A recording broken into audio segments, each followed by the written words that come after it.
High-performance liquid chromatography, or HPLC as it is commonly known, is an important analytical technique used to gain both quantitative and qualitative data for samples produced in a variety of industries, such as pharmaceuticals, food products, and industrial chemicals. The purpose of this guide is to consider this question: what is a HPLC instrument? We will focus on analytical applications. The implementation of HPLC requires the use of precision instruments. There are two main reasons for this. The first is that sophisticated instrumentation is needed to create suitable method conditions, and the second is that reproducible control of these conditions is critical.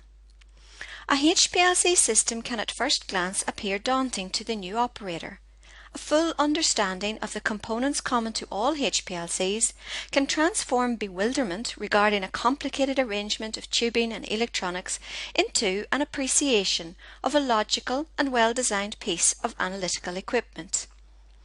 At the heart of all HPLC systems is the column.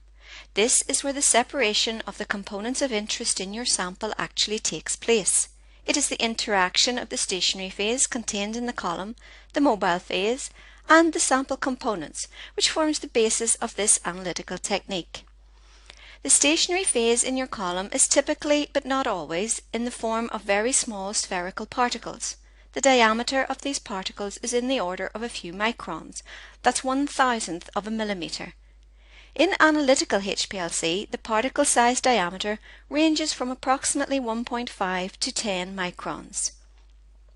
To achieve a separation, we need to create a flow of mobile phase through the column. To enable this, tubing is connected to the ends of the column.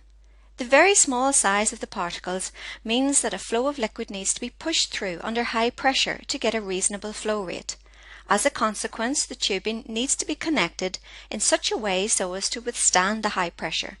This is achieved by the use of compression fittings. These fittings screw securely into the ends of the column to create a leak-free connection. So far, we have a HPLC column connected by tubing and compression fittings to the mobile phase reservoir. We will add a vessel to collect the waste at the other end of the column. To keep the mobile phase moving through the column at a steady flow rate under pressure, we need to introduce a pump in the flow path. This instrument is designed to draw the mobile phase from its reservoir and deliver it to the column at the required flow rate. Now we have a flow of mobile phase through our stationary phase, but we need a way to introduce the sample for analysis. For this, an injector is required.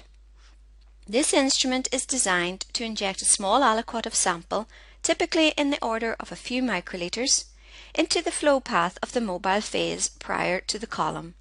It has to do this without altering or stopping the flow of the mobile phase, and thus maintaining the system pressure.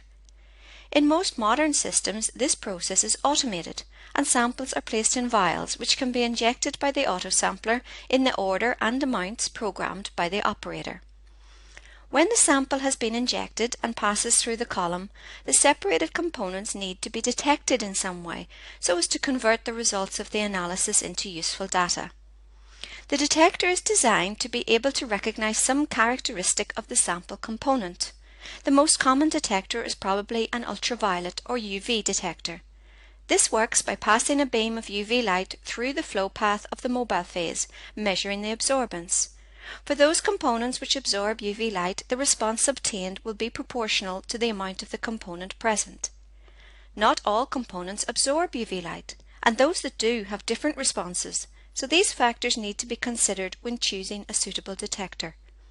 There are a range of different detectors available which may be used for HPLC.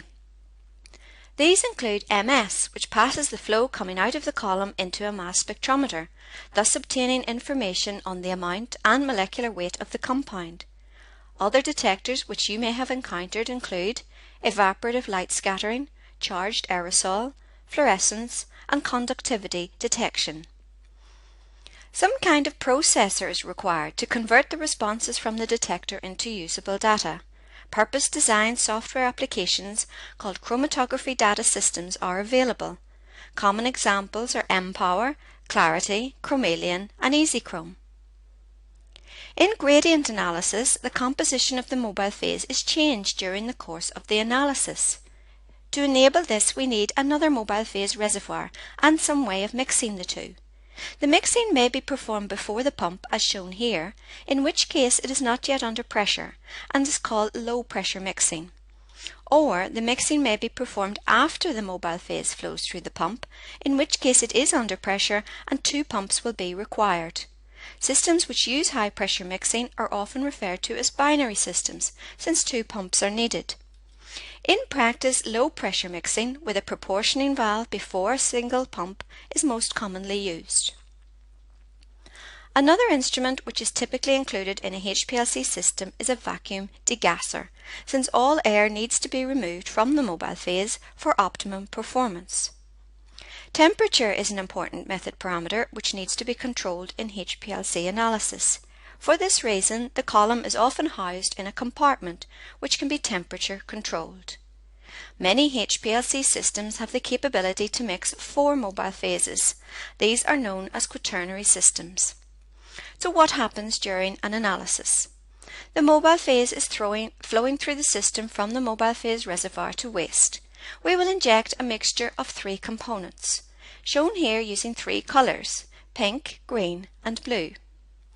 At the head of the column, when the sample first encounters the stationary phase, we have a mixture of all 3 components. The equilibrium between each component, the stationary phase and the mobile phase is different for the 3 colours in the mixture. In our mixture, the pink component spends more time in the mobile phase relative to the green and the blue, and travels through the column quickest. The blue component, however, spends more time on the stationary phase relative to the other 2, and travels through the column slowest. As the mixture passes through the column, they become more and more separated. The pink components leave the column first, and on passing through the detector, a peak is observed on the processor. Then the green component passes through the detector, resulting in another peak, and finally the blue component passes through and has a corresponding peak. This plot of the separated peaks is referred to as a chromatogram. Overall, the blue component spends more time in the flow path and has more time to spread out. This results in a broader peak relative to a component which has passed through in a quicker time, such as the pink in this example. It depends on the actual method parameters being used, whether this band broadening effect is as noticeable as it is in this example, where you can see that the peaks are progressively broader as time passes. Now that we have looked at the individual components of a typical HPLC instrument, you should be able to look at the system that you use in your laboratory and understand how it works. This video is provided as an example of the training resources available from Mourne Training Services. Visit the website for more information on our training solutions for pharmaceutical analysis. Please feel free to use this video in your HPLC training programs.